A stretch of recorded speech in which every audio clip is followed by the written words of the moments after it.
Հալելույա, ողջունում եմ սիրելի եկեղեցի Աստծո ժողովուրդ, ամեն մեկիդ, Աստված թող առատորեն օրհնի քեզ, քո կյանքը, քո ընթացքը, այո, այսօր հրաշալի օր է, այսօր հրաշալի օր է, որտև ամբողջ աշխարհը քրիստոնեությունը տոնում է զատիկը Քրիստոսի մահը եւ նույնպես նրա հարությունը, հալելույա, հալելույա, եւ ես ուզում եմ նորից հիշացնեմ, որ մենք ինչ-որ պատմական օր չենք տոնում, մենք տոնում ենք մի բան, որը ամեն օր մեզ համար կենդանի է, որը ամեն օր մեզ համար գործում է, որի պտուղները, որի հետևանքը ամեն օր ես ու դու տեսնում ենք ու կարանք տեսնենք մեր կյանքերի մեջ, ամեն, հալելույա, Հիսուսի հարությունը միայն մարտի վերջ, ապրիլի սկզբին չի, ինչպես ամեն տարի լինում է, այլ մեզ համար ամեն օր Հիսուսի խաչը, նրա արյունը կենդանի է, զորավոր է, ամեն, հալելույա, փառք մեր Տիրոջը, այո, նրա խաչը չի հնանում, նրա արյունը չի չորանում,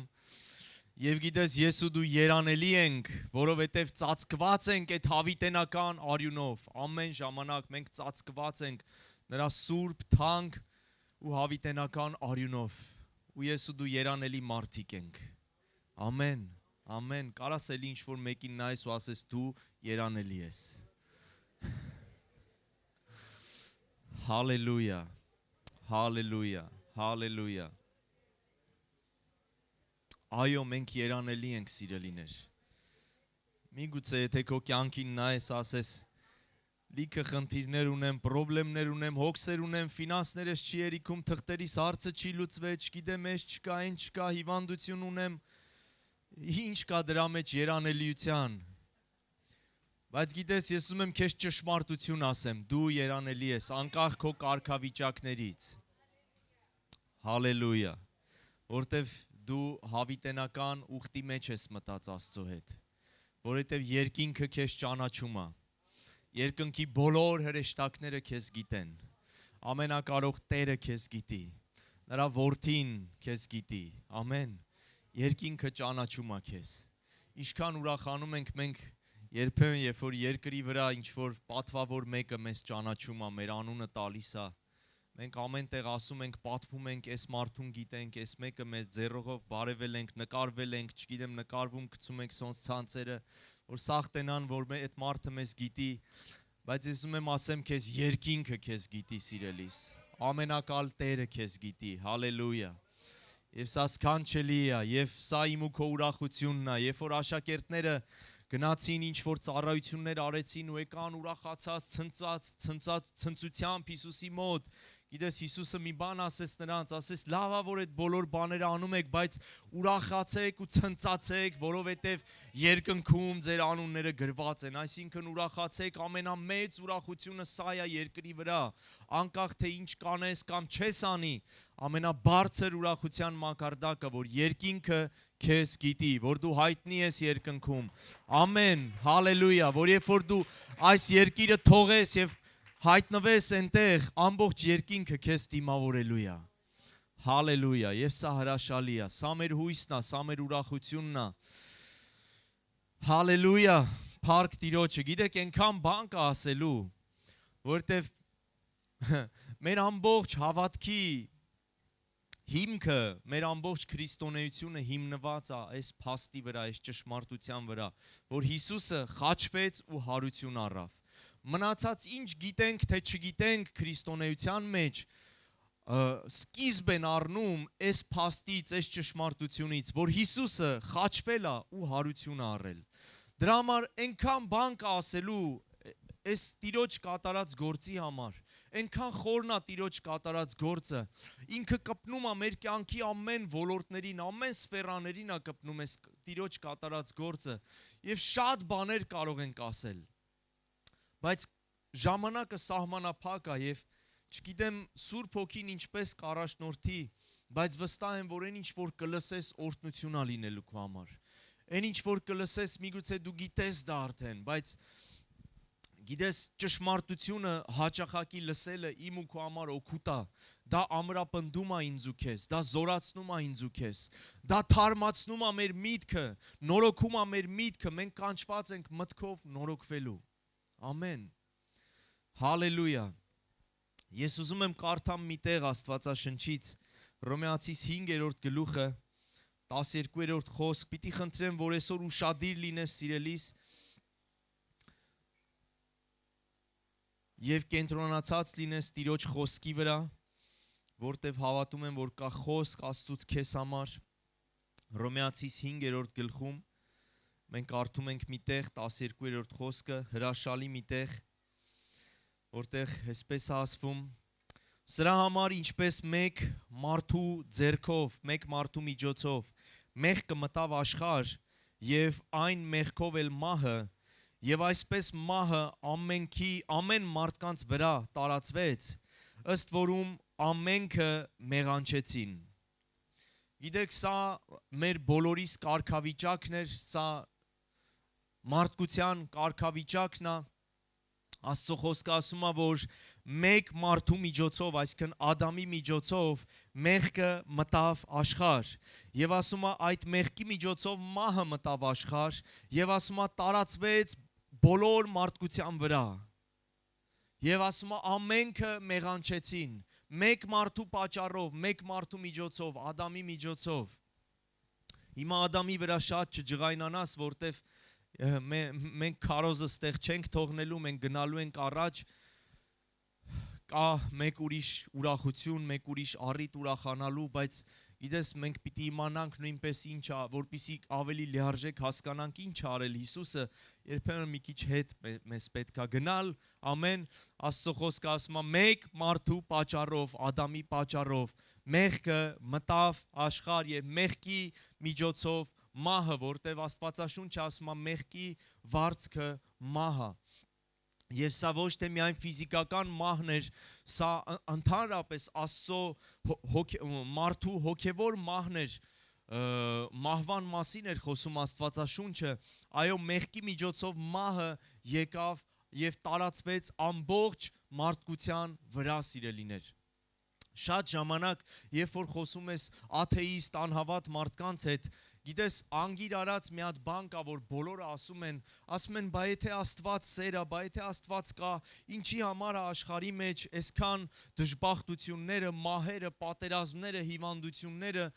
անեծքները եւ այդ բոլոր դաժանությունները ինչի համար է երկիր մոլորակի վրա։ Գիտես, մարդիկ մեղադրում են Աստծուն առանց գիտակցելու, որ դա այն անեծքի կարգավիճակն է, որտեղ որ մարդը հայտնվել է իր իսկ որոշումով, իր իսկ քայլերով, մեկ մարդու պատճառով, մեր նախահայրը, այսինքն հիմա էլ մեր նախահայրը չի ինքը, բայց Ադամը մահացավ, մեղք գործեց եւ ինքը մահացավ ու այդ մահը փոխանցեց իր սերունդին։ Եվ այն ինչ որ մենք տեսնում ենք բոլոր բացասական բաները, որ այսօր կան դեռ մինչև հիմա երկրի վրա, աշխարհի վրա, դա հետևանքն է այն գործի, այն սայթակման, այն անհավատության, այն անհնազանդության, որ Ադամը գործեց, սիրելիներ։ Այսօրվա իմ խոսքը ես ուզում եմ այսպես կոչեմ գերությունից թագավորություն։ Այո, որովհետև այն ինչ որ Հիսուսն արեց, Հիսուսը մեզ գերությունից տարավ դեպի թագավորություն։ Մենք բոլորս գտնվում էինք այդ կարգավիճակի մեջ։ Բոլորս հայտնվել էինք մահվան իշխանության տակ։ Կամա թե ակամա, սիրելիներ, անկախ մեր կամքից, մենք արդեն ծնվեցինք մահով, մենք արդեն ծնվեցինք մեղքով, որտև դա ենք ժառանգել մեր նախահորից, Ադամից։ Բայց գիտես, այսօր բարի լուրը նրանում է Քրիստոսի խաչը եւ Քրիստոսի հարությունը, որ Տերը եկավ ինձ ու քեզ ազատագրելու, որ Տերը եկավ ինչ որ բան փոխելու մեր կյանքերի մեջ։ Տերը եկավ ինչ որ բան փոխելու մարդկանց կյանքի մեջ, մարդկանց կարգավիճակի մեջ, սիրելիս։ Եվ թող Սուրբ Հոգին այսօր ամեն մեկիս ավելիով բացի ու խորացնի այս ճշմարտությունը, ինչ է արել Հիսուսը իմ ու քո համար։ Գիտես, Ադամի պատճառով, այո, մեր կյանքերում եկավ անեծքը, մեր կյանքերում եկան դժբախտությունները, եկավ չարությունը, եկավ մահը, եկավ ատելությունը, եկավ հպարտությունը, եկան հիվանդությունները, եկան ժառանգական անեծքները, եկավ անկարող վիճակ հաղթահարելու մեղքին, Սա այն էր, ինչ որ մենք Ադամից ժառանգել էինք։ Եվ եկավ դատապարտությունը, հավիտենական կորուստը, դատապարտված էինք դժոխքին, դատապարտված էինք հավիտենական մահվանը։ Սա էր այն, ինչ որ մենք ունեինք, եւ մենք սրա մեջ գնում էինք, եւ մենք գերի էինք դրան, եւ մարդկությունը, այո, գերի էր այս կարգավիճակին, որովհետեւ չկար որևէ միջոց, չկար որևէ ելք դուրս գալու այս կարգավիճակից։ Գիտեք, ինչքան դաժան է, երբ որ մի իրավիճակում ես եւ անգամ հույս էլ չկա դուրս գալու, ճանապարհ էլ չկա, ելք էլ չկա, միջոց չկա այդտեղից դուրս գալու։ Գիտեք, դժոխքի, հավիտենական դժոխքի դաժանությունը նրանում է, ոչ թե բոլոր նկարագրված բաներն է, որ գեհենի կրակը, լիճը եւ այլ ամենադաժան բանը նա է, որ հույս չկա այնտեղ։ Այդտեղից փոփոխության, ելքի, ինչ որ ազատվելու հույս չկա, ամենադաժանը դա է, որ դա անվերջանալի է։ Եվ մեր կարգավիճակը թեև երկրի վրա էինք, բայց մենք ծախված էինք կարծես մեղքին, ծախված էինք անեծքին, ծախված էինք դատապարտությանը, սա մարդկության կարգավիճակն էր։ Բայց գիտես, հրաշալի բարի լուրը սա է, ուրախությունը սիրելիներ, որ այսօր ես ու դու Հիսուսով ազատ ենք։ Այսօր ես ու դու Հիսուսով ունենք հույս, Հիսուսով ունենք փրկություն։ Եվ գիտես, մի քանի օրինակներ ուզում եմ մենք հիշենք Աստվածաշնչից։ Մենք տեսնում ենք Եգիպտոսում Աստծո ժողովուրդը, Իսրայելը, Աստծո ժողովուրդը, երբ որ հայտնվել էին Եգիպտոսում, երբ որ աճեցին, բազմացան եւ մեծ սերունդ դարձան Եգիպտոսի մեջ մոտ 2-ից 3 միլիոն մարդ, որոնք որ գերության մեջ էին, որոնք որ ստրկության մեջ էին, որոնք որ տառապանքի մեջ էին, որոնք որ Եգիպտոսի իշխանության տակ էին, բայց գիտես, Աստծուց կար խոստում, որ ես իմ ժողովրդին հանելու եմ, Եգիպտոսի լծի տակից, ստրկությունից ու գերությունից հանելու եմ, եւ կանցնի 400 տարի ես նրանց կհանեմ եւ կտանեմ մի երկիր, որ կաթ եւ մեղր բխող երկիր է, կտանեմ նրանց մի վայր, որտեղ որ նրանք կժառանգեն օրհնություններ, կտանեմ նրանց մի վայր, որտեղ որ չեն ցանե, բայց կհնձեն, կտանեմ մի վայր, որտեղ որ նրանք կթագավորեն, կիշխեն եւ օրհնված կլինեն, ազատ կլինեն։ Սա Աստծո խոստումն էր։ Եվ գիտես, երբ որ եկավ ժամանակը, մենք տեսնում ենք մի կարևոր բան տեղի ունեցավ, որովհետև տարբեր միջոցներով Մովսեսը գնում էր, խոսում էր փարավոնի հետ, բայց փարավոնը բաց չէր ուզում թողեր ժողովրդին։ Փարավոնը դա սատանան էր, այդ մահն էր, մեղքի իշխանությունն էր, որը որ մարդկությանը բռնած բաց չէր ուզում թողներ։ Որտև նա հաղթանակ ու իշխանություն ուներ մարդկանց վրա։ Բայց գիտես, մի կարևոր բան տեղի ունեցավ, մի կարևոր իրադարձություն Եգիպտոսից դուրս գալու վերջին գիշերը Աստված տվեց մի պատվեր իր ժողովրդին։ Ասեց կվերցնեք մի անարատ գառ եւ այդ գառը կմորթեք եւ այդ գառան արյունը կքսեք ձեր տան դռներին եւ կգա մահվան հրեշտակը եւ մահը նորից կգա երկրի մեջ, բայց այն տները, որոնց վրա որ քսված կլինի այդ գառան արյունը, այդ տներին ոչ մի վնաս չի լինի եւ այս սրանից հետո փարավոնը ձեզ բաց կթողնի ու կարձակի։ Գիտեք, կարևոր իրադարձություն տեղի ունեցավ եւ ժողովուրդը հնազանդվեցին, կատարեցին Աստծո պատվերը, մորթեցին գառը, քսեցին արյունը իրանց տան փեղկերին, դռներին։ Եվ գիտես, այդ գիշեր փարավոնը բաց թողեց Իսրայելի ժողովրդին։ Այդ գիշեր Աստված նրանց ազատագրեց եւ դուրս հանեց Եգիպտոսից։ Այդ գիշեր ժողովուրդը ազատություն ստացավ եւ սկսեց շարժվել դեպի Քանանի երկիրը, դեպի խոստացված երկիրը, դեպի այն փառավոր երկիրը, օրհնության երկիրը, որ Աստված նրանց խոստացել էր։ Գառան արյունը քսվեց նրանց տներին, սիրելիներ, գառը մորթվեց եւ արյունը քսվեց նրանց տներին։ Այս պատմությունները Աստվածաշնչում, որ տեսնում ենք, իրականում կրում էին իրանց մեջ ավելի խորը ճշմարտություն եւ արդեն պատմում էին այն գործը, որ Աստված պիտի աներ մեզ համար, որ Աստված պիտի աներ ոչ թե միայն Իսրայել ազգի համար, հրյաների համար, այլ ամբողջ մարդկության համար։ Իսրայելի ժողովուրդը ուղղակի մարգարեական մի գործողություն արեցին պատմելով, թե ինչ պիտի տեղի ունենար երկրի վրա, որտև դեռ սկզբից, երբ որ Ադամը մեղանչեց ու ընկավ, Աստված Եդեմի պարտեզում տվեց մի խոստում, ասեց Սատանային՝ դու միգուցե կնոջ ոտը կծեցիր, գարշապարը կծեցիր, բայց նրանից ծնվածը քո գլուխը պիտի ջախջախի։ Նրանից ծնվածը Աստված արդեն խոստացավ իր որդուն, խոստացավ Քրիստոսին, խոստացավ Փրկչին, կնոջից ծնվածը քո գլուխը կջախջախի։ Դրա համար Եսայան ասում է՝ կույսը կհղիանա եւ մի որդի կծնի եւ նրա անունը կլինի սքանչելի, հզոր Աստված, հավիտենության հայր։ Հալելույա։ Սա այն մարգարեությունն էր, որ Իսրայելի ժողովուրդը այսպես փոքր մասշտաբով իրականացրեցին Եգիպտոսից դուրս գալու համար։ Գիտես, Քրիստոս, որ Աստծո գառն էր, ինչպես որ Հովհաննես Մկրտիչը, երբ որ տեսավ ու հանդիպեց Քրիստոսին, ասեց՝ ահա Աստծո գառը, որ վերցնում է աշխարհի մեղքը։ Ահա Աստծո գառը, որ վերցնում է աշխարհի մեղքը։ Այո, դա այն նույն գառն էր, որ խորհրդաբար հրյաները մորթեցին եւ արյունը քսեցին իրանց տան դռներին։ Դա այն գառն էր, որ այս անգամ Աստված ինքը ուղարկեց եւ պիտի մորթվեր եւ իր արյունով ամբողջ ազգերը, ամբողջ մարդկությունը պիտի ժառանգեր փրկությունը, հավիտենական կյանքը։ Ամեն։ Գիտես, այս ամենի մեջ, սիրելիներ, Աստված մեզ գերությունից բերել է թագավորության մեջ։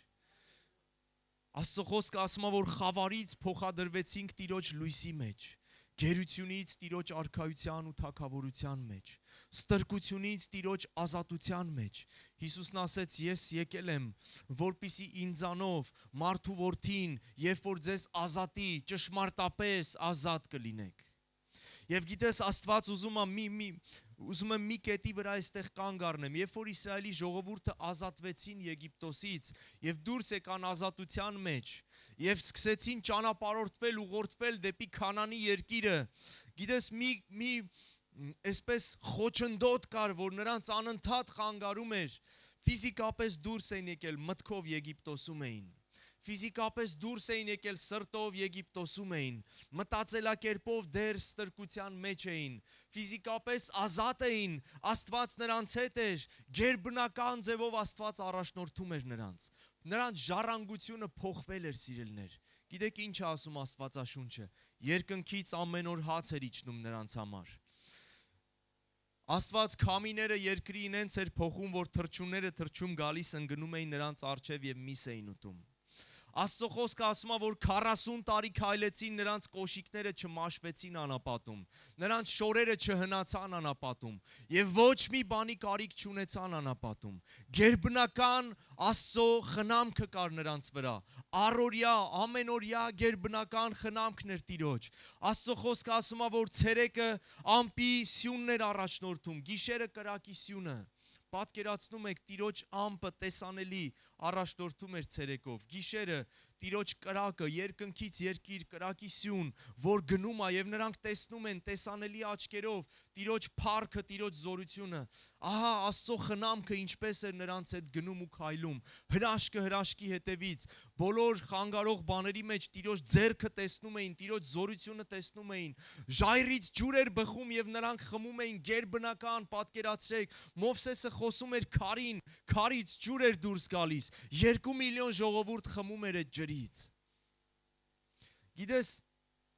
այս ամենի հետ մեկտեղ մտքի մեջ խնդիր կար, մտածելակերպի մեջ խնդիր կար, մտածելակերպով դեռ ստրկության մեջ էին, դեռ գերության մեջ էին, դեռ կապանքների մեջ էին, դեռ Եգիպտոսի իշխանության տակ էին։ Եվ գիտես, սա անընդհատ նրանց խանգարում էր վերցնել այն, ինչ որ Տիրոջից պատրաստված էր իրանց համար, ընդունել այն, ինչ որ Տիրոջից պատրաստված էր։ Եվ Եբրայեցիս թուղթը մի շատ գեղեցիկ ձևով ներկայացնում է ու ասում է, նրանց էլ էր տրվել, բոլոր այդ ժողովրդին տրվել էր ավետիքի խոսքը, այսինքն բարի լուրը, ինչն էր բարի լուրը, որ դուք ազատ եք, որ ես ձեզ տանում եմ օրհնության երկիրը, ես ձեզ նոր ժառանգություն եմ պատրաստել ձեր համար, սա էր բարի լուրը, բայց ասում է այդ ավետիքը, որ ստացան, այդ բարի լուրը, որ ստացան, իրանց սրտերի մեջ հավատքի հետ չխառնվեց։ Այսինքն հավատք չդրեցին Աստծո խոսքի վրա, որտեղ միտքը դեռ այնտեղ էր։ Ֆիզիկապես ազատության մեջ էին, Աստծո փառքը, Տիրոջ զորությունը, Տիրոջ խոստումները, գերբնական բաները մտքով Եգիպտոսում էին։ Եվ անգամ երբեմն արտահայտվում էին, ասում էին ընտեղ ավելի լավ էր, ընտեղ ավելի հարմար էր մեզ, ընտեղ ավելի հավես էր։ Գիտեք ինչ պայմաններ ունեին նրանք, ոչ մի իրավունք չունեին Եգիպտոսում, գիշեր ցերեկ աշխատում էին, ոչ մի իրավունք չունեին։ Փարավոնը ինչ կերպ ուզեր կարող էր վարվել իրանց հետ, իրանց երեխեքին սպանում էր, իրանց բոլոր իրավունքներից զրկված էին, բայց գիտես նրանք ասում էին լավ էր ընդեղ։ Եգիպտոսի սոխը, սխտորը, հիշում էին ինչ որ սենց ստից բաներ Եգիպտոսից և դրանով կարծես նոստալգիայի մեջ էին։ Գիտեք, գերությունից թագավորություն, Հիսուսը մեզ ազատել է գերությունից, մեր գերի կարգավիճակից, թագավորության մեջ մեզ մտցնելով։ Իրա որդու, Աստված իրա որդու թագավորության մեջ է մեզ մտցրել։ Բայց երբեմն որպես քրիստոնյաներ, որպես Աստծո որդիներ մենք էլ ունենում ենք այս խնդիրը։ Մտածելակերպով ստրկության մեջ ենք, մտքով գերության մեջ ենք, մտքով չենք կարում ընդունենք Տիրոջ ազատությունը, մեր նոր կարգավիճակը, Աստծո խոսքը ասում է հները անցան, ամեն բան նոր է, Քրիստոսով նոր ստեղծված ես դու, Քրիստոսով նոր բան է տեղի ունեցել քո հետ, քո կյանքի մեջ, և արդյոք հիմա այսօր հավատքով, այս ավետիսը, այս բարի լուրը արդյոք խառնվում է մեր սրտերի մեջ հավատքի հետ։ Հա, մենք էլ ունենք ավետիս սիրելներ, մենք էլ ենք տեսնում Տիրոջ զորությունը, գիտեք ինչն է, հիմա կասես Եգիպտացիք տեսնում էին հրաշքները, մենք էլ ենք տեսնում հրաշքները, մենք տեսնում ենք գերբնական Տիրոջ զորությունը, Տիրոջ հոգին մեր մեջ բնակվում է, մենք Տիրոջ տաճարն ենք, միթե սա գերբնական չի, միթե գերբնական չի, որ դու լեզուներով խոսում ես, որ դու հրեշտակների լեզուներով խոսում ես, որ երբեք դու չես սովորել դա, բայց Տիրոջ հոգին գալիս է քո վրա, և դու սկսում ես երկրպագել նրան օտար լեզուներով, միթե սա հրաշք չի, միթե սա գերբնական չի սիրելիս, և երբ որ դու աղոթում ես, ամեն մեկդ կարող եք վկայել, որ քո հոգին կարծես բարձանում է երկինք և միանում է երկնքին և դու վերապրում ես, զգում ես Տիրոջը։ Ամեն։ Միթե սա գերբնական չի, միթե Տիրոջ գերբնական զորությունը մենք չենք տեսնում, միթե Տիրոջ հրաշքները չենք տեսնում, միթե գերբնական չի, որ քո բոլոր մեղքերը ներված են։ Գիտես, Դավիթ թագավորը 32 Սաղմոսում մի բան ասում, այդ թագավորը այն մարդն էր, որ ուներ ամեն բան երկրի վրա, ոչ մի բանի կարիք չուներ։ Ամենահարուստ մարդկանցից մեկն էր իր ժամանակահատվածում երկրի վրա, բայց գիտես Դավիթ թագավորը գրում է 32 Սաղմոս և ասում է երանելի է այն մարդը, որի մեղքերը Աստված իրան չի համարում, երանելի է այն մարդը, որին Աստված իր մեղքերը ներեց, մարդ, որ ունի ամեն բան երկրի վրա, բայց գիտես ամբողջ աշխարհը նրան էր երանի տալի, մարդիկ նրան կարային երանի տային, ասեն երանի սրա Տիրոջը, երանի ես մարդուն, իրա կարգավիճակին, իրա դիրքին, իրա փառքին, իրա հարստությանը, բայց Դավիթն ասում է երանելի այն մարդը, որին որ Աստված մեղք չի համարում։ Ու գիտես այսօր ես ու դու այդ կարգավիճակի մեջ ենք։ Երբ որ դու ասեցիր կողքինիդ երանելի ես, դու սուտ չասեցիր սիրելիս,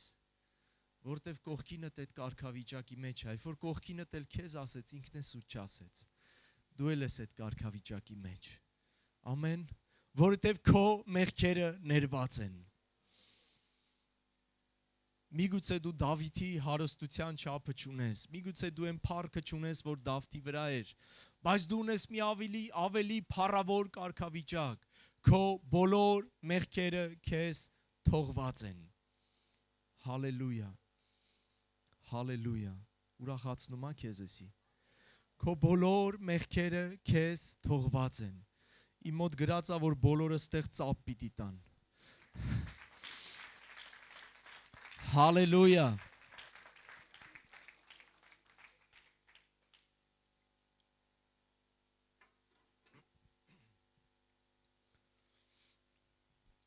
Քո բոլոր մեղքերը ներված են։ Հալելույա։ Եվ սա բացում է երկինքը մեզ համար։ Սա մեզ թույլ է տալիս կանգնել հոր առաջ։ Սա մեզ թույլ է տալիս համարձակորեն մոտենալ Տիրոջը, շնորհքի գահին։ Գիտես, անգամ երկնքում սիրելներ, երբ որ կարդում ենք Աստծո խոսքը, իհարկե շատ հստակ չի, բայց կարող ենք եզրակացնել, որ բոլոր հրեշտակները անգամ չեն կարողանում մոտենալ Տիրոջ գահին։ Տիրոջ գահի մոտ 24 երեցներն են միայն, բայց Աստծո խոսքը մարդկանց համար ասում է, որ մենք կարող ենք համարձակությամբ մոտենալ շնորհքի գահին, Տիրոջ աթոռին։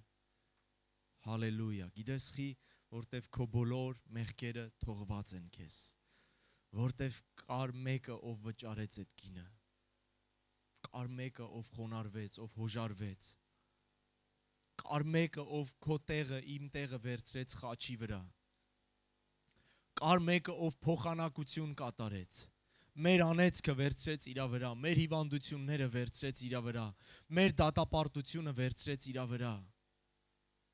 մեր մեղքերը վերցրեց իր վրա։ Եսայա մարգարեն 53 գլխում շատ հրաշալի ձևով ներկայացնում է Եսայան ուղակի 700 տարի առաջ այս պատմություն, այս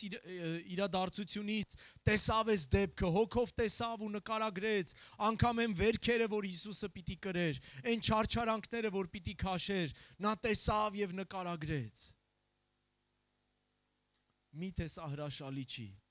Այն դիրքը, այն կարգավիճակը, որ Տերը մեզ տվել է, որ ես ու դու ունենք։ Ես ում եմ մի ուրիշ պատմությանը անդրադառնամ։ Աստվածաշնչում կարդում ենք, որ Իսրայելի առաջին թագավորը եղավ Սավուղը, բայց նրա թագավորությունը կարճաժամկետ եղավ եւ շատ տխուր, ցավալի այսպես ավարտ ունեցավ։ Դու գիտեք, ովքեր որ կարդում են Աստվածաշունչը, ծանոթ եք այս պատմությանը։ Եվ Սավուղից հետո եղավ Դավիթ թագավորը, որի մասին Աստված ասեց՝ մի մարդ է իմ սրտի համեմատ։ Եվ գիտես, Դավիթին տվեց մի խոստում ու ասեց՝ քո թագավորությունը հավիտյան կլինի, քո աթոռը հավիտենական կլինի, եւ միշտ քո աթոռին կնստեն մարդիկ։ Եվ Աստված ասեց, անգամ եթե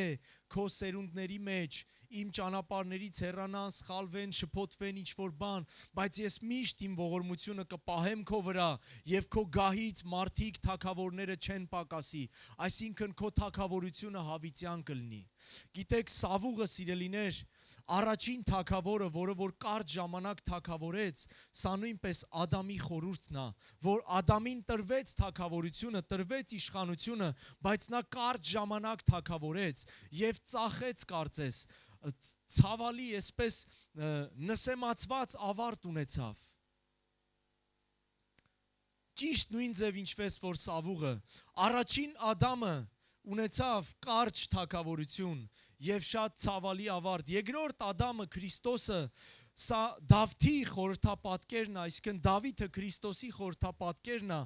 որի մասին Աստված նույնպես ասում է Քրիստոսի մասին, քո թագավորությունը հավիտյան պիտի լինի։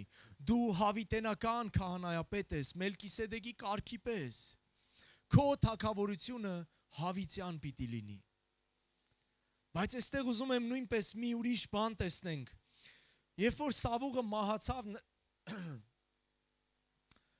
Սավուղը մահացավ, նրա որդիները սպանվեցին նրա հետ միասին պատերազմի դաշտում։ Հովնաթանը, ով որ ուխտ էր արել Դավիթի հետ, Հովնաթանը Սավուղի որդին էր, որդիներից մեկը, ով ուխտ էր արել Դավիթի հետ։ Եվ գիտես, անցավ ժամանակ, Դավիթը մի այսպիսի բան է ասում։ Ասում է, գտեք, տեսեք Սավուղի սերունդից կա արդյոք մնացած մարդիկ։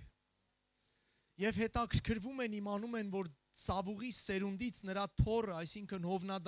Հովնաթանի որդին մնացել է ողջ է, բայց նա անդամալույց է եւ նրա երկու ոտները վնասված են, որտեվ փոքր ժամանակ դայակը գցել էր գրկից եւ նրա ոտքերը վնասվել էին։ Բայց նա արդեն մեծ պատանի երիտասարդ տղա էր եւ անդամալույց էր։ Եվ գտնում են Մեմփիբոստեին Սավուղի թորանը ու բերում են Դավթի մոտ։ Եվ գիտես Դավիթը տալիս է այստեղ Մեմփիբոստեին մի բան ասում։ Ասում է իմ Հովնաթանի ձենից մի նայեք, ժողովուրդ չգիտեմ խի սենց եղավ։ Ասում է իմ Հովնաթանի հետ արած ուխտի պատճառով Մեմփիբոստեին ասում է, եկեք այդ տեղը կարդանք, որտեվ շատ հրաշալի է։ Սա գրված է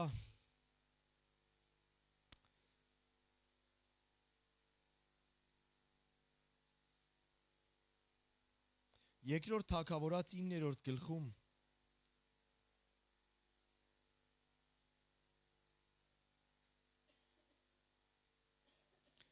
Եվ իհարկե պատմությունը մի քիչ երկար է, մենք կկարդանք մի հատված։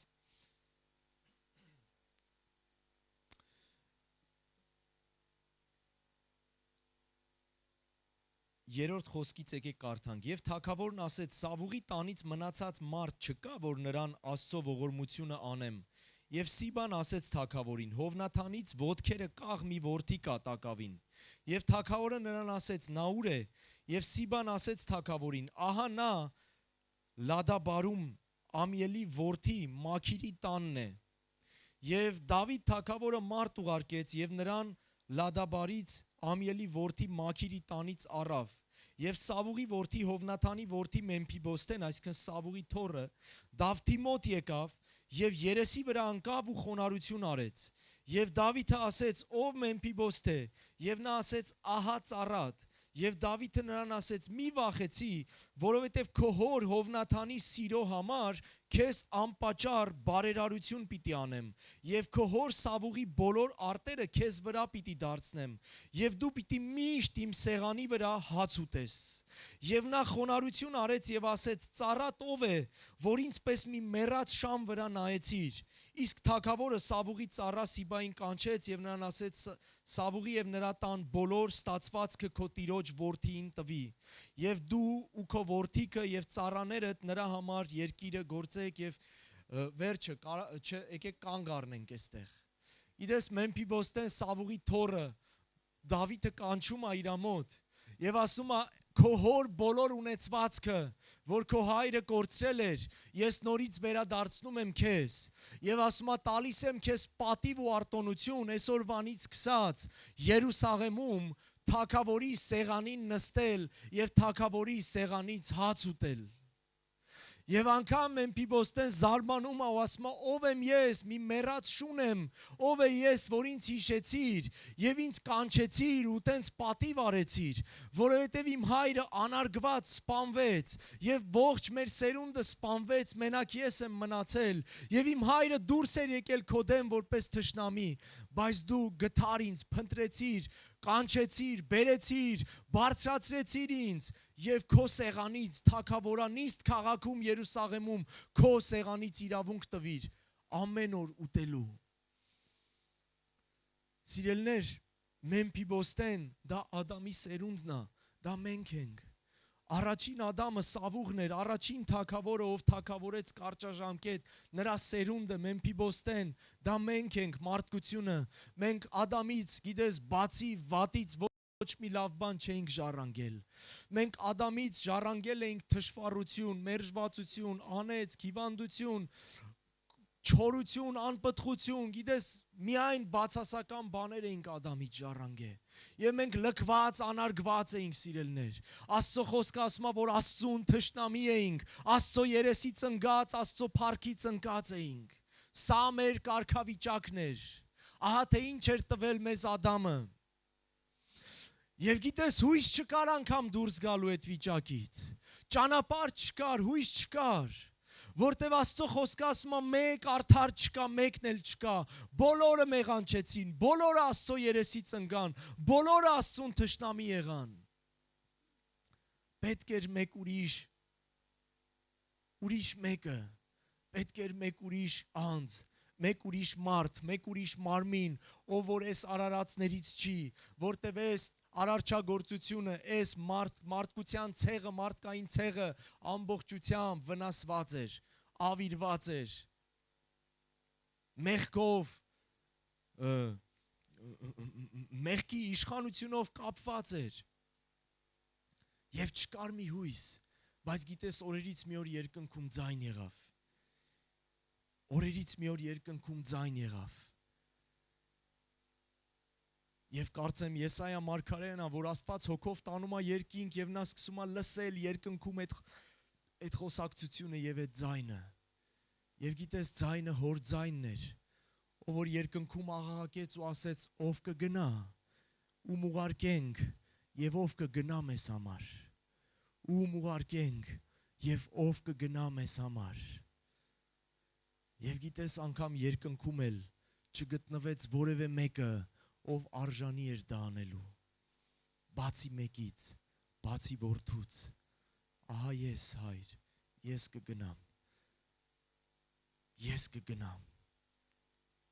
կգնամ, որտև դու ինձ համար մարմին պատրաստեցիր և ես կհագնեմ այդ մարմինը և կթողնեմ իմ փառքը, կթողնեմ իմ գահը, կթողնեմ այս թագավորությունը և կգնամ փրկելու մարդկային ցեղը։ Գիտես Դավիթը կանչեց Մեմփիբոսթեին։ Ես այստեղ ուզում եմ ուշադրություն դարձնենք երկու բանի վրա։ Լադաբար քաղաքում էր Մեմփիբոսթեն, բնակվում էր մի քաղաքում կամ մի գյուղում, որի անունը որ Լադաբար էր։ Երբ որ նայում ես թարգմանում ես այս բառը, գիտեք ինչ է նշանակում։ Լադաբար նշանակում է անպտուղ կամ առանց արոտ, չորություն, մի վայր, որտեղ որ անպտղություն է եւ չորություն է, անեծք է։ Եվ Մեմփիբոսթեն բնակվում էր Լադաբարում։ Մենք բնակվում էինք Լադաբարում, մենք բնակվում էինք հոգևոր չորության եւ անեծքի մեջ։ Եվ հետո շարունակում ենք ասում նա բնակվում էր Մաքիրի տանը։ Այդ անձնավորությունը մի մարդ ում տունը բնակվում էր Մաքիր էր։ Եվ Մաքիրը երբ որ թարգմանում ես նշանակում է ծախված։ Մեմփիբոսթեն բնակվում էր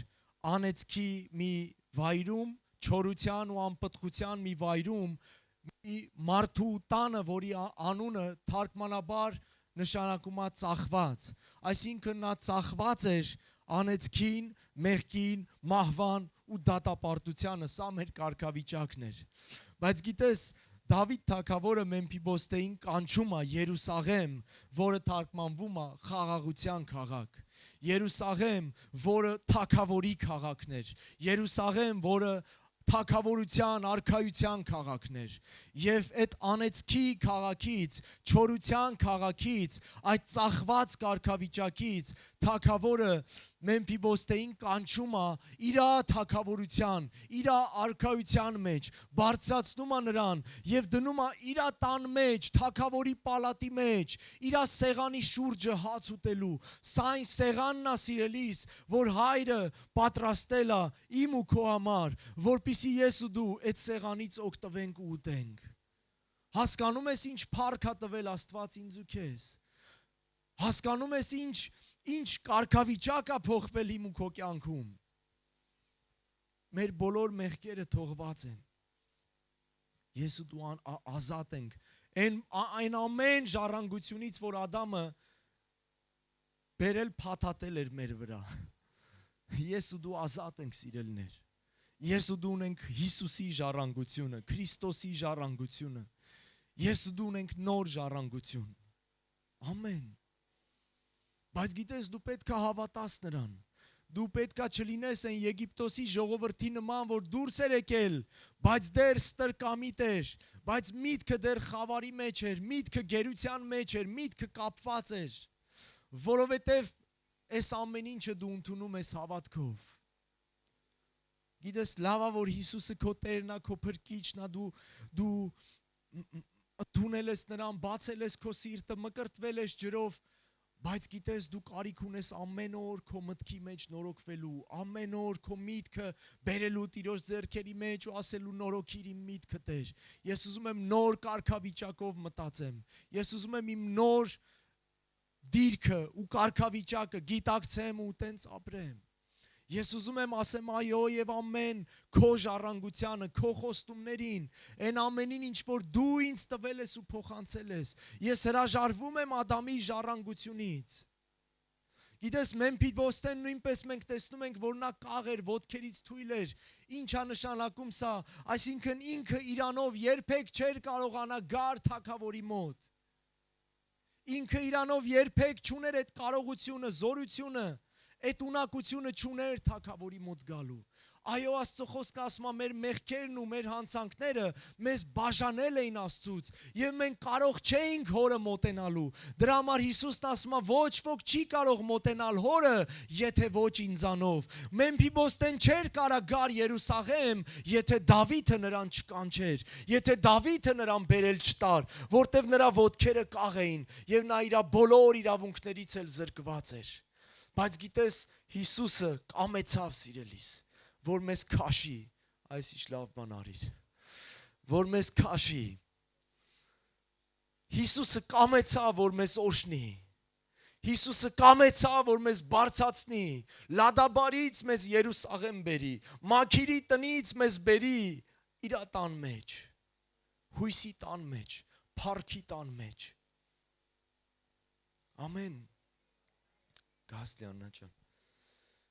Եվ ես 5 րոպեից կավարտեմ, սիրելներ։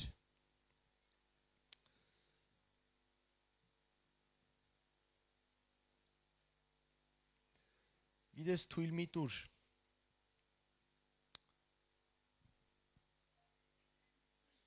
Թույլ մի տուր սատանային, մենք հաղորդություն էլ ունենք։ Թույլ մի տուր սատանային, որ նա քեզ քո մտքի մեջ, քո ապրելակերպի մեջ հետ տանի քո հին կարգավիճակում նորից։ Մեր պայքարը այսօր հավատքի պայքար է։ Պողոսն ասում է, ես հավատքի պատերազմը հաղթեցի։ Մենք այսօր գտնվում ենք հավատքի պատերազմի մեջ։ Եվ հավատքի պատերազմը կայանում է նրանում, որ սատանան անընդհատ փորձելու է քեզ հետ տանի Լադաբար, Մաքիրի տուն։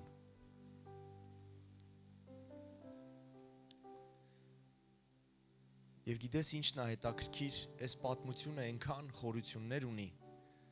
Մեմփիբոստեն նույնպես մի ծառա ուներ, Սիբա անունով։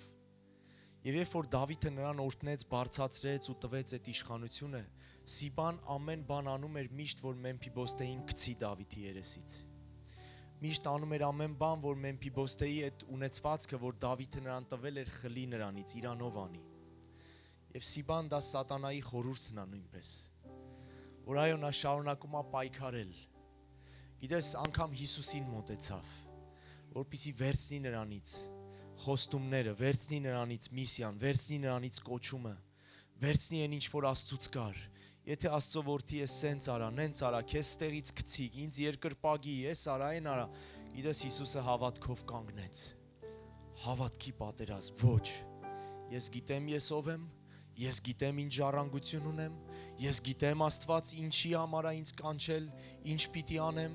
ես գիտեմ ով եմ Աստծո առաջ, ետիս գնա սատանա։ Եվ իմ ու քո կյանքի մեջ նույնպես գնում է այս հավատքի պատերազմը։ Եբրայեցիս թուղթն ասում է, նրանք չմտան Քանանի երկիր, այսինքն լիարժեք խոստումները Աստծո չվայելեցին, որովհետև չհավատացին, հավատք չդրեցին այդ խոսքի վրա։ Եվ այսօր նույնպես ելներ մենք դուրս ենք եկել խավարից, դուրս ենք եկել Լադաբարից, դուրս ենք եկել այդ չորությունից, անեծքի տնից, բայց գիտես շարունակում է պայքար ստեղ, հավատքի պայքար, քո սրտի մեջ, քո մտքի մեջ, որտև սատանան անընդհատ քեզ փորձում է համոզի, որ դու Ադամի հետ ես միացած եւ Ադամի ժառանգությունը պիտի ունենաս քո կյանքի մեջ։ Բայց դու Աստծո խոսքը ասում է հակառակ կացեք հավատքով եւ նա կփախչի ձեզանից։ Ամեն, ամուր մնա քո դիրքի մեջ։ Ամուր մնա քո դիրքի մեջ։ Գնահատի այն ինչ որ Հիսուսն արել է քո համար։ Գնահատի այն ինչ որ Տերը խաչի վրա քո համար կատարել է։ Ես ուզում եմ մի տեղ էլ կարդամ Հռոմեացի 8-րդ գլուխն է եւ միասին հետո գաղութենք, հաղորդություն կվերցնենք։ Հալելույա։ Հռոմեացիս 8:28-ից կկարդանք։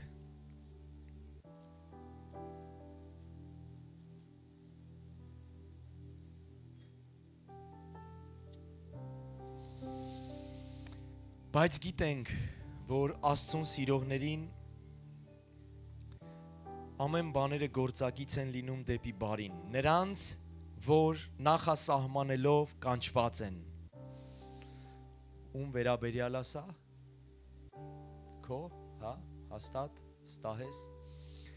Նրանց, որ նախասահմանելով կանչված են, որովհետև նրանց, որ առաջուց ճանաչեց, առաջուց էլ սահմանեց իր որդու պատկերին կերպարանակից լինելու, որ նա անդրանիկ լինի շատ եղբայրների մեջ, և որոնց առաջուց սահմանեց, այսինքն մեզ, նրանց կանչեց էլ, և որոնց կանչեց, նրանց արդարացրեց էլ, և որոնց արդարացրեց, նրանց փառավոր էլ արեց։ Ապա ինչ ասենք այս բաների համար, եթե Աստված մեր կողմն է, ով է մեզ հակառակ։ Հալելույա, որ իր որդուն էլ չխնայեց, այլ մեր ամենի համար մատնեց նրան, էլ ինչպես նրա հետ ամեն բան չի շնորհի մեզ, ով է որ Աստծո ընտրվածների դեմ մեղադիր լինի։ Հալելույա, ասма ով է որ Աստծո ընտրվածներին կարա մեղադրի, մեղադրանք ներկայացնի, խոսքը գնում է սատանայի մասին։ Շարունակենք։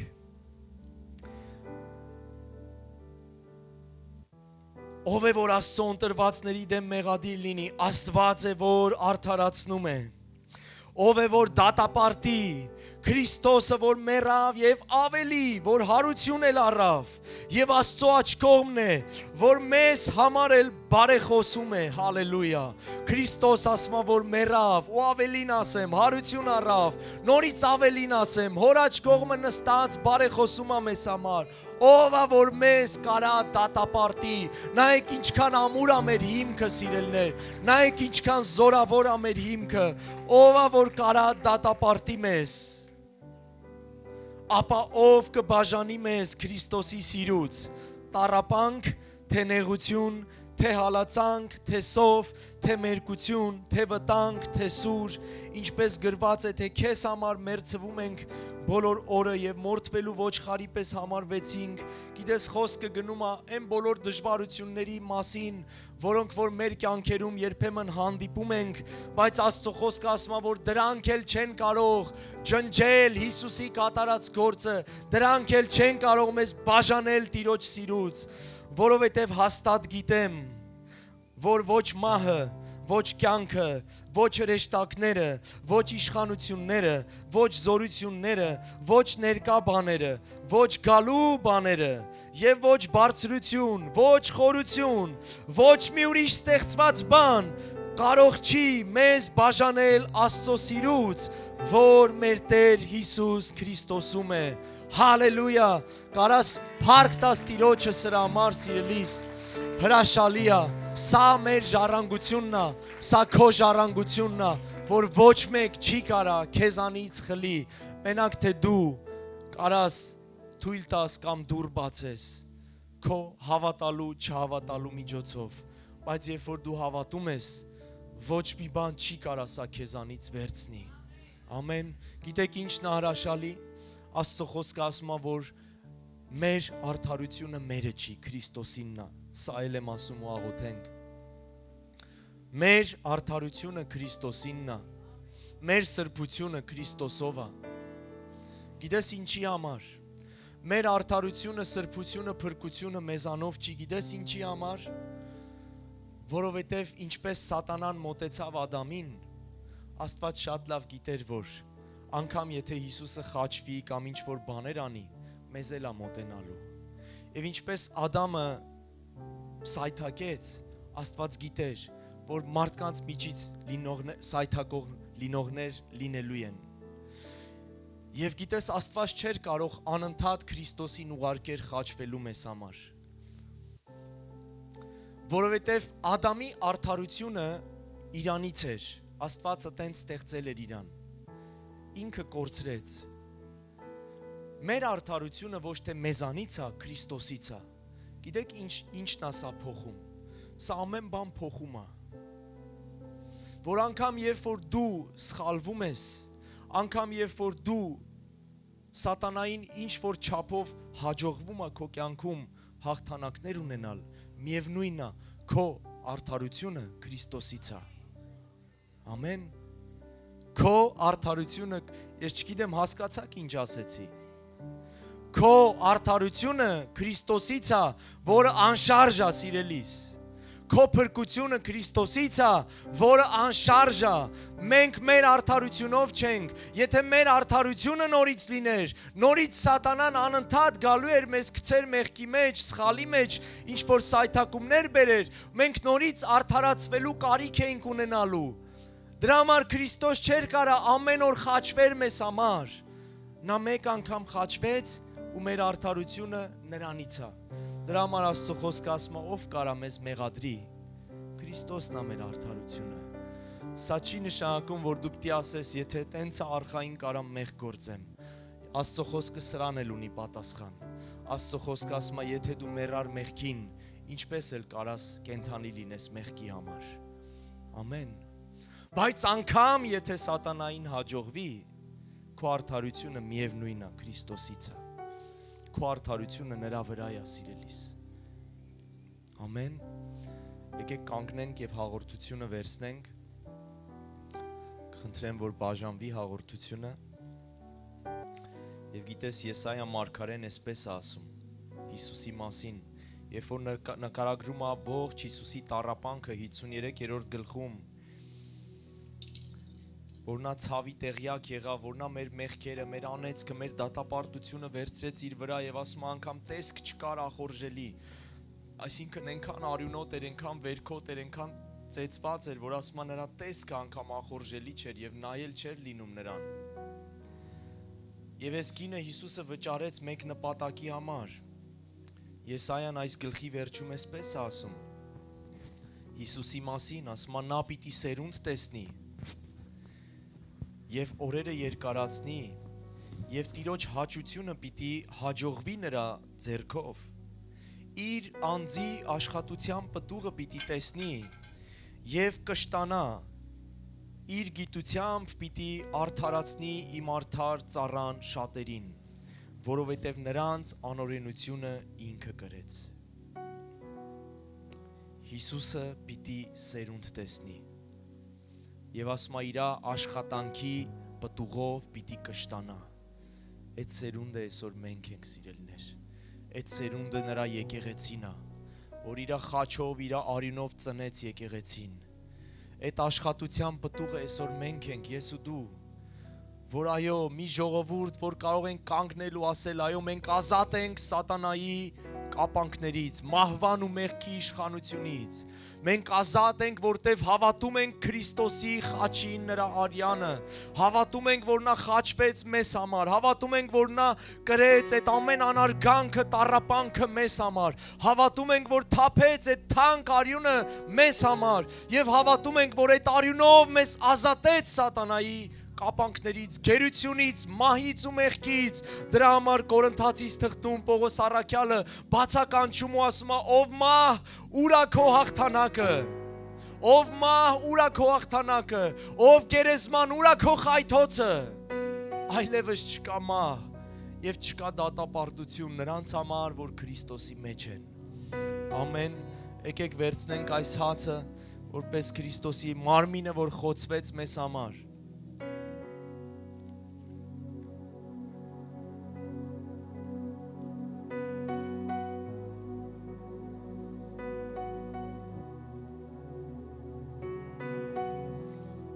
Վերցնենք այս գինին, որպես այդ թանկ ուխտի արյունը, նոր ուխտի արյունը հավիտենական, որ կնքեց մեզ հետ։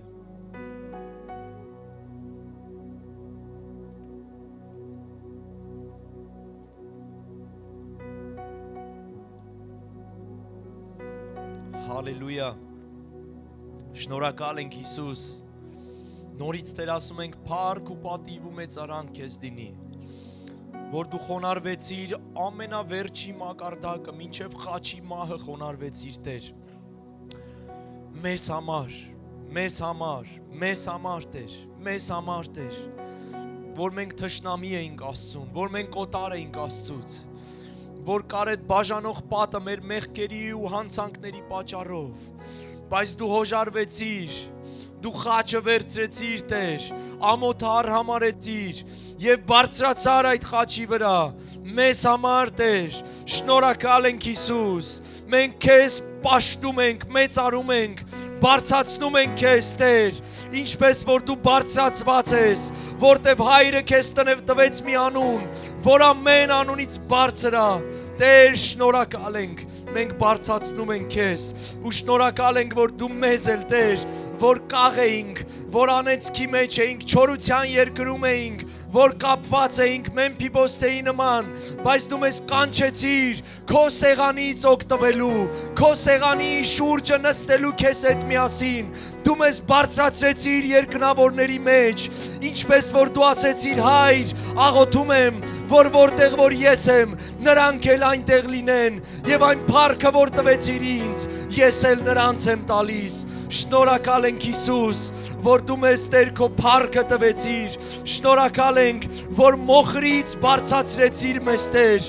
եւ քո փառքի մեջ դրեցիր, հալելույա, եւ սա այն ժողովուրդն է, որ դու ստացար քո արյունով, սա այն ժողովուրդն է եւ այն պտուղն է, որ այսօր դու վայելում ես, եւ ասում ենք փառք ու պատիվ քեզ Տեր, շնորհակալ ենք քեզ Տեր, հալելույա Տեր իմ Աստված, եւ թող այդ պտուղները երկրի վրա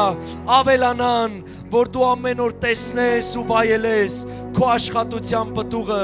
որ այն հոգիներն են, որոնք որ պիտի դառնան դեպի քեզ, փրկվեն ու ազատագրվեն Տեր խավարից, շնորհակալ ենք Տեր, որ դու օրհնել ես եկեղեցին, որ քո շնորհքով ծածկված է եկեղեցին, եւ շնորհակալ ենք Տեր, որ դու մեզ հետ ես ու մեր մեջ ես, ու ոչ մեկ ու ոչ մի բան մեզ չի կարող բաժանել քեզանից, հալելույա, փառք քեզ քո մեծ սիրո համար, հավիտենական սիրո համար, շնորհակալ ենք մեր Աստված, հալելույա, ամեն, ամեն, փառք մեր Աստծուն, հալելույա, հալելույա, եկեք մի փառաբանության երգով ավարտենք սիրելներ այսօրվա մեր ծառայությունը, օրհնված եւ հաղթական շաբաթ ամեն մեկիդ։